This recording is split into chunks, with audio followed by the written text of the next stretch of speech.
अस्सलाम वालेकुम नाजरीन, आप देख रहे हैं बलोच न्यूज़। तो आज हम आपके लिए एक अहम ख़बर लेकर आए हैं। ISI की ड्यूटी 5-6 माह से घर वालों के साथ कोई रफ्ता नहीं हुआ, ना कोई कॉल ना कोई मैसेज। मुझे पता भी नहीं कि घर वाले कैसे हैं, ना उन्हें पता कि मैं कहाँ हूँ, किस हाल में हूँ, कैसे हूँ। लेकिन मामला यूं ही चलता रहा। जब मैं पहुंचा तो इतना थका हुआ था कि वो हाल लफ्ज़ों में बयान करना मुमकिन नहीं था। एक बड़े अड्डे में गया जहां सारे बड़े बड़े ट्रक खड़े हुए थे। कुछ देर घूमने के बाद एक रवां हुए ट्रक में मैं सो गया। रात कैसे गुजरी पता ही नहीं चला, बिल्कुल बेखबर सोता रहा।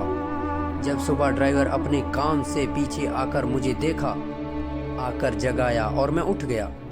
पहले तो वो देखकर मुझे चोर समझने लगा। जब मैंने कहा कि भाई डर मत, मैं कोई चोर नहीं, वो फलां बंदे के साथ मैं शागिर्द हूँ, तब वो भी थोड़ा नॉर्मल हो गया, वरना मैं तो टोटल झूठ बोल रहा था। बस मैंने अपनी तरफ से नाम लिया। वो फलां बंदे के साथ मैं काम करता हूँ, लड़ाई हुआ इसलिए आकर इधर सो गया।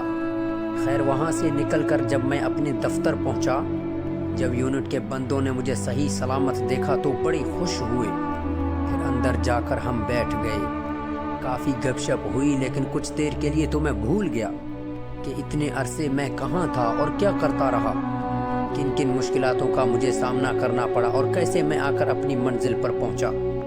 जब मैंने सारी अपनी तफसील अपने सीनियर को दे दी और मुझे वहाँ से शाबाश बेटे के साथ साथ और भी बहुत प्यार मिला, तब मैंने कहा कि सर मैं घर जाऊं, घर वाले बहुत परेशान होंगे। जब मुझे छुट्टी मिली तो सोचा घर वालों को जाकर सरप्राइज़ दूंगा। बड़ा कुछ सोचता रहा।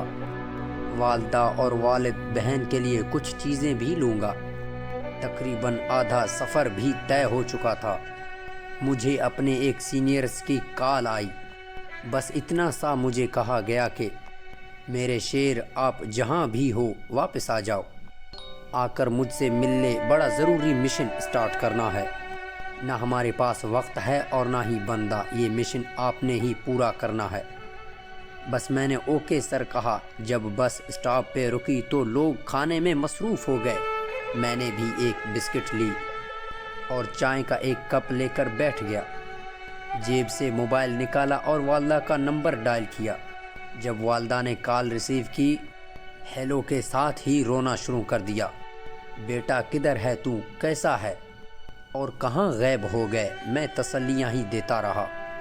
तो वालदा ने कहा कि बेटा आपके बहन की शादी की तारीख पक्की हो चुकी है, तुम ज़रूर आना, क्योंकि आपके अब्बा अकेले हैं। छोटा तो अपनी मौज मस्तियों में रहता है, कामकाज नहीं करता। तुम आ जाना, अपने अब्बू का हाथ पटाना। आपकी एक ही तो बहन है, आप खुद आकर रुखसत करें। और मैं चुपचाप सुनता रहा। वालदा कहती है कि बेटा इतनी खामोशी क्यों, या कोई झूठ बोलने की तैयारी कर रहे हो? मैंने कहा कि माँ जी मैं दूर हूँ, मैं अपनी सारे कज़न को कॉल करूँगा, वो आ जाएंगी। अब्बू के साथ साथ वो सारे काम को भी देख लेंगे। मैंने वालदा को कहा कि मैं नहीं आ सकता, बहुत सी फ़ौजों की बहनें ऐसे ही रुखसत हो जाती हैं, उनके भाई घर पर नहीं होते, क्योंकि उनको अपनी बहन के अलावा और बहनों की भी ख्याल रखनी है। बस यहाँ और मैं कुछ ना बोल सका। मैंने वालदा को कहा कि क्या मैं अपनी बहन से बात कर सकती हूँ, और पीछे से बहन की आवाज़ आती है, बात करनी है तो घर आकर करो, मोबाइल पर झूठी तसल्लियाँ नहीं चाहिए। मैं फिर भी चुप रहा। उस वक़्त अगर मैं यही कहता कि मैं घर आ रहा था, बस किसी काम की वजह से मुझे वापस होना पड़ा, तब भी सब यही कहते कि झूठ बोल रहा है, इसलिए ऐसा कोई जिक्र ही नहीं किया मैंने। और वापसी का टिकट लेकर मैं ऑफिस आ गया और वहाँ से मैंने अपनी दूसरी मिशन की तैयारी शुरू कर दी और निकल पड़ा। यहाँ मेन मकसद क्या है? घर वालों से दूरी, मुश्किलात का सामना, वतन से मोहब्बत और वतन की रखवाली। जोश व जज्बो, ना थका ना अफसोस हुआ। बस एक मिशन के मुकम्मल होने पर 2 रकात नफिल और दूसरे मिशन की शुरुआत पर 2 रकात नफिल अता की, ये भी खामोशी और कामयाबी के साथ तकमील पहुँचे।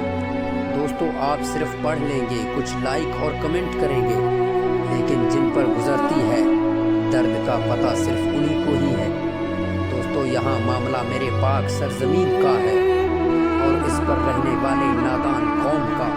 जहाँ तक हो सके हम जान की बाजी लगा कर खिदमत करेंगे, लेकिन आप भी अपना हक अदा करें। इस सरजमीन पर जहाँ आप खुले हवाओं में सुकून की सांस लेते हैं और कहते हैं कि हम आज़ाद हैं। दोस्तों, दूसरे ममालिक का हाल कभी देखा है आप लोगों ने? ईरान, यमन, शाम, लीबिया, आज उनके हाल पर नज़र डालें तो क्या हाल है उनका। दूसरी तरफ अपने हाल पर नज़र डालें तो हम सुकून से सोते हैं और सुबह उठकर हम स्कूल, कॉलेज, ऑफिस हम सुकून से जाते हैं। इस बात को भी ज़रा समझें, कोई तो है गुमनाम जो अपनी ज़िंदगी लुटाकर दूसरों के ज़िंदगी को खुशहाल रखता है।